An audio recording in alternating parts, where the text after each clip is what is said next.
បាទសួស្តីបងប្អូនទាំងអស់គ្នាអឺតើបងប្អូនមានបកគលឆ្នើមនៅក្នុងចិត្តរបស់បងប្អូនហើយឬនៅ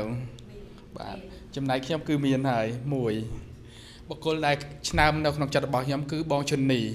អ្វីដែលខ្ញុំបានសិក្សានិងរៀនសូត្រពីគាត់បាន3ចំណុចសំខាន់ធំទី1គឺឲ្យតម្លៃលើខ្លួនឯង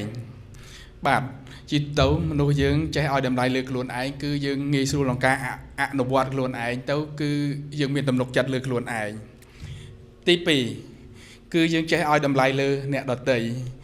បើសិនជាយើងចេះឲ្យតម្លៃលើអ្នកដទៃគឺអ្នកដទៃក៏មើលឃើញតម្លៃនេះយើងវិញដែរដូច្នេះហើយយើងត្រូវការប្រស្រ័យតាក់ទងគ្នាយើងឲ្យតម្លៃគេឲ្យតម្លៃយើងចំណុចទី3គឺចេះគិតរឿងល្អបាទជាទូទៅមនុស្សម្នាក់បើយើងគិតក្នុងអ្នកដតីក្នុងផ្លូវល្អគឺអ្នកដតីក៏គិតយើងក្នុងផ្លូវល្អវិញដែរបាទសរុបរួមទៅគឺខ្ញុំបានសិក្សាពីបងជនីបាន3ចំណុចសំខាន់នេះហើយតើបងប្អូនមានបើមានក៏សូមអនុវត្តទាំងអស់គ្នាបាទសូមអរគុណ